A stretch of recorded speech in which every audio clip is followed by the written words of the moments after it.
they cheated. Okay, Jeff Burton is going to come in now and kind of wind up our availability this afternoon. And Jeff driving the number 31 Childress Institute for Pediatric Trauma Chevrolet this weekend for Richard Childress Racing. Jeff, this is track's kind of in your backyard and grew up not too far from here at South Boston. What does it mean to you to come back to race at a place like Martinsville? I'm sure it's got some fond memories for you and probably some bad times too. But talk about Martinsville. Yeah, I think this is one of the hardest racetracks we go to all year long. It's a place that a lot of drivers hate. It's a place a lot of drivers really like. I think you have to embrace it for what it is, for how hard it is.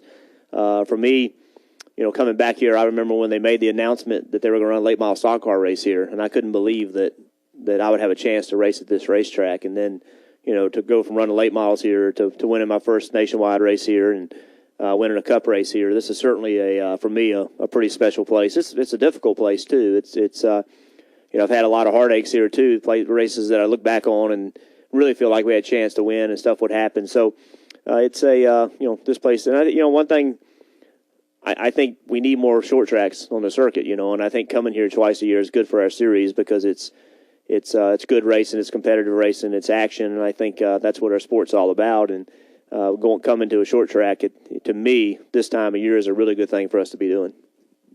Thank you, Jeff. We'll take questions now. Let's start here. Jared, front row, raise your hand, please, and then we'll go to the gentleman here on the left.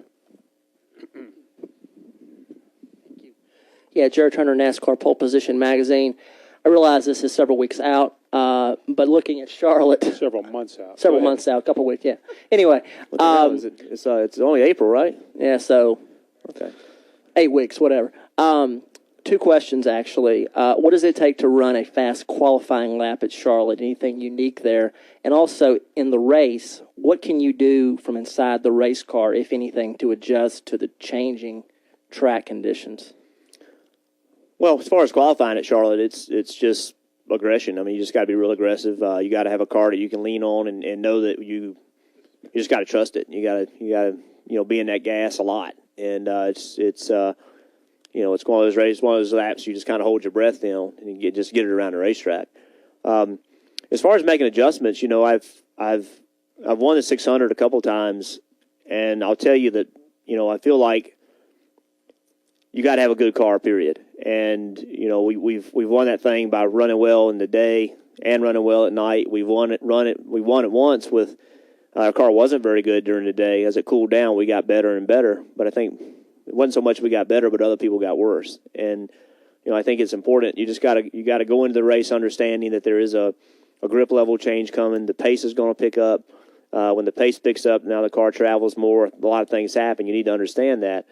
But as competitive as today, I don't think you can give up a whole lot at the start of the race. You can't. You still got to be able to go. So from a driver's standpoint, it's more about what you do in practice, understanding how the track's going to change. Once the race starts, I mean, honestly, there's a lot a driver can do, but there's only so much you can do at the same time. You can't find your way around 3/10. You got to be close anyway. And then from there, if it's close, then the driver can make adjustments.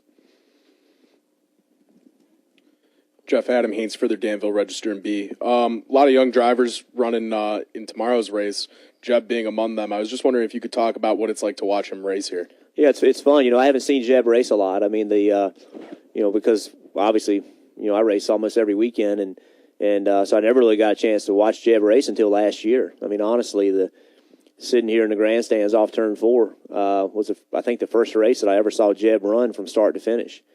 And it's fun to see him race. He really wants it. He's he's very committed to it, and wants to find a way to make a living doing it. And I think he's talented. I think he's talented and gifted too. So it's going to be neat to watch him this year. He's got a good team to work with, and it's a big step for him to go from what he was doing to what he's doing now. And it's fun to watch. It's cool to see that enthusiasm and from a guy that's been doing it for 20 years, well, more than that, but a guy that's been in a touring series for probably 25 years, to see a guy doing it for his first year and to see that enthusiasm and his excitement, it's pretty cool. Go ahead, sir. How you doing, Charles? You all good? Okay, you got him right here. Right here. This gentleman here, and then the Kenny. I used to race go-karts against – well, actually, my brother used to race go-karts against Charles. He's a lot older than I am. So, was he good? He's shooting the camera. What do you think? Jeff Ross, ESPN. As one of the veteran spokespersons of these sports, why do you think other veteran drivers seem to have issues driving with and against Joey Logano? Well, that's an easy question. Listen, I think that,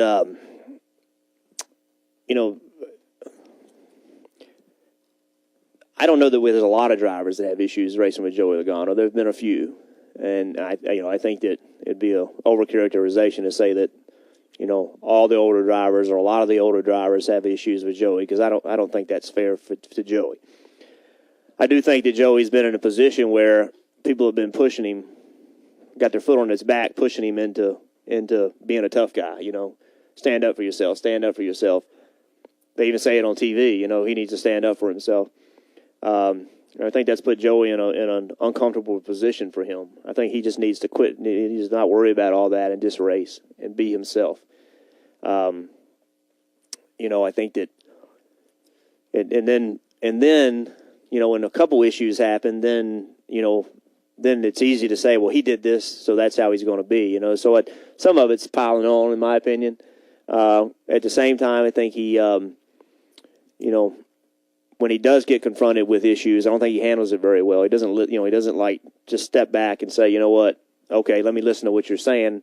I may disagree with you, but let me listen. And he tends to resist as if, I'm right. And I know I had an issue with him a few years ago, and I encouraged him to go look at the tape. Let's go look at the tape.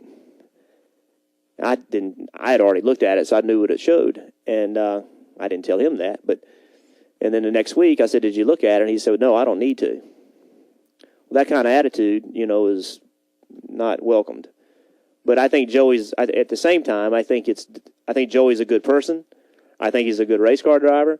I think he's a young person that's growing up in front of everybody. He's had a lot of pressure put on him. He's gone to a team, where he didn't have as much success as his teammates did at Gibbs. That puts a lot of pressure on you. Trust me, I know that. And he's growing up in front of all of us. And I think sometimes we need to give, like I've said many times, I think that the way I came up was easier because, I was running for teams that weren't supposed to win. I was told finish 20th and try to win Rookie of the Year, and we're all good. Well, that's a lot easier than, hey, this is a really good team, with a championship crew chief, and let's go win this race. It's a different deal. So I think a lot of it is that he's grown up in front of us. We all make mistakes as we grow up.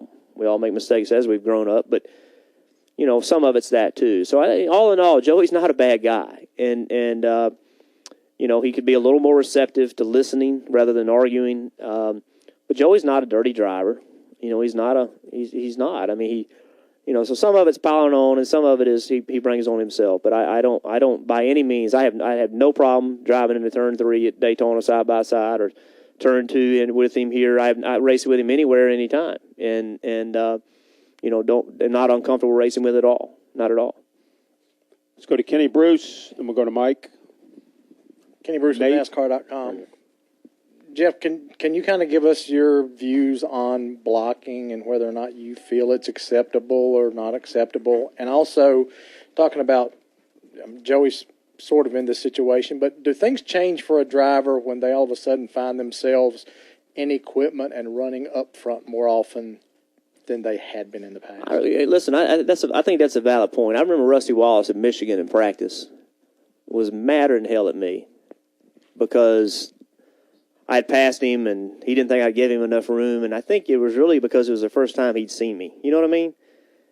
He was used to me not running, and now here I passed him. And I think there is some of that. I think that when you've raced a guy and he's been kind of easy to beat, and now he's not, I think you expect to be able to beat him. And I think there's a transition from, okay, now he's running. I think that's a valid point. I really do. Your second question was? Blocking. We don't have a rule against blocking. Drivers have the right to make their own rules, and every driver feels differently about blocking. Obviously, Tony has been very clear about his opinions about blocking, as crystal clear as anyone can be. There comes a time and a place on some of these restarts at some of these places where sometimes you don't have a choice. If you just say, okay, I'm just going to hold my line, you're going to get past. Daytona's, Talladega. There's times in a race where if you don't, you'll get yourself in trouble. But there's some drivers have more tolerance for it than others, and so it's hard to say what's right and what's wrong. It's really hard to say. I mean, I got blocked. I don't want to name names, but I got blocked late in the race last week, and literally I was on the back straightaway. I was like on the apron, and I was pissed because it's okay to try to slow you down, but to block that far.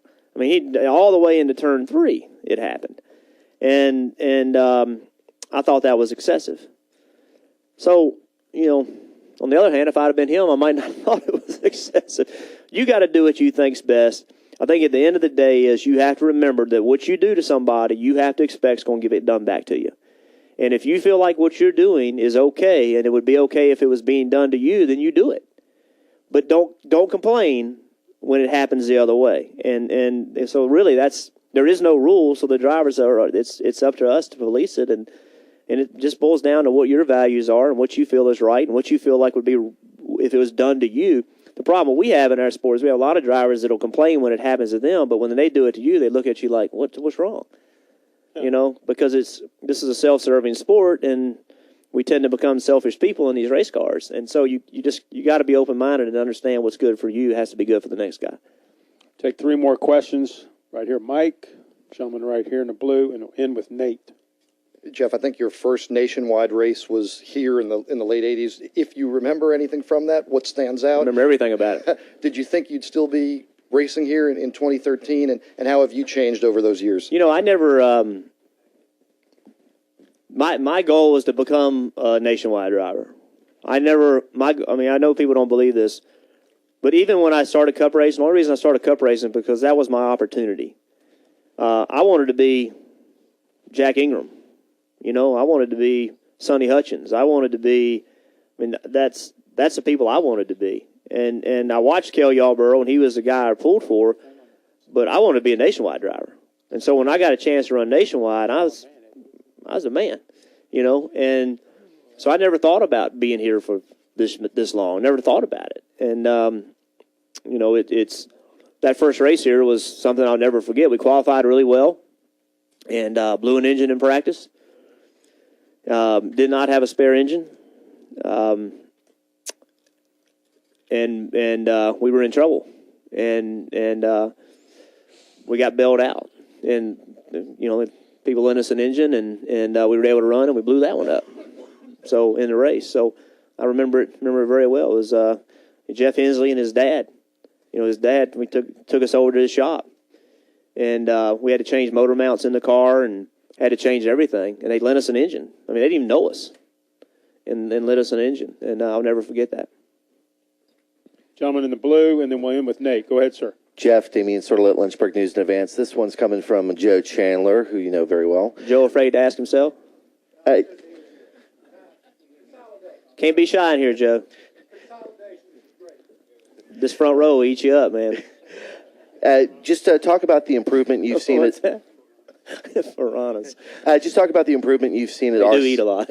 Just talk about the improvement you've seen at RCR with your team and with the organization as a whole as you've transferred from the COT to now the Gen 6. Well, I don't know. Obviously, it hadn't shown up on paper yet. It hasn't, it hasn't shown up in results. But I feel strongly that we've made steps in the right direction, and I feel strongly that we're doing the things we need to do to get back where we need to be. And we had a really good car at Phoenix and didn't get as good of a run as we deserved. We had a really, really good car at Bristol and didn't get what we deserved. We had a good car at Daytona and didn't get what we deserved. So those 3 races were our best races, and we didn't get what we deserved, and we're 24th in points. Last week we had times in the race where we were good. We drove up to right at the top 10, and then we had times in the race where we weren't. So we are making strides on it. We're not where we need to be, but we're definitely heading in the right direction. Final question, front row. Speaking of front row, Nate. Nate Ryan, USA Today Sports. Jeff, Jimmy Johnson was in here earlier, and he said that the easiest way to solve controversy or rivalry is just go find the guy and deal with it. He said he learned that from you here, I guess like 6 or 7 years ago. You marched into his transporter past all his crew guys and said, I was wrong, here's the deal, let's fix this. And Jimmy's kind of perplexed that Denny and Logano's haulers are parked side by side, and apparently there's been nothing going on there today. Do you share that? I guess, one, do you remember that instance with Jimmy? Is that something you do a lot? And do you sort of share that view that when you have a difference, you should just go fix it immediately? Well, I hope I don't do it a lot because I wrecked him and had to go apologize. And he's right. I did walk through his team, and as I was walking in there, I'm like, I'm too small for this. But, you know, at the end of the day, when you screw up, if you're not going to man up and go admit I screwed up, then you're never going to improve as a person, as a race car driver, as anything you do. We learn by messing up. The people that are hard-headed and the people that are difficult to deal with are the people that won't look in the mirror and say I messed up because they never do anything wrong. And you can't talk to somebody like that. So there are times when relationships become so strained that you can't have a logical conversation. And at that point, it may be best not to have the conversation. You know, what I said about Joey a little while ago about somebody pushing, I feel like somebody's got their foot in his back pushing him to be a tough guy. I think that showed up at the end of the race last week when he said, well, that's what when he made the comment that he made. And I think that's spurred a lot of this on. And you can't blame Denny for being upset. You know, I've crushed my vertebrae years ago, and you know, it hurts, and he's not here. You know, he's not able to race. So there's some strained relationships there, without a doubt. You need to reach out and try to make it happen. If you can't have a logical conversation, then it's best to pull back. But you know, we live together. We got to race together. We got to somewhat get along. Even if you don't like the guy, you still have to have some sort of personal, professional respect for the guy. They'll find a way through it. I mean, they'll find a way through it, but it's probably going to take a little time because I'm sure that Denny is, I'm sure that he's not in the position he's in. He's bitter about it, and I think Joey has been, he's got his feet dug in the sand too. So over time, it'll get better. But when you screw up, man, you just gotta address it. You just do. Jeff, always good to hear from you. Thanks for coming in. Good luck this weekend.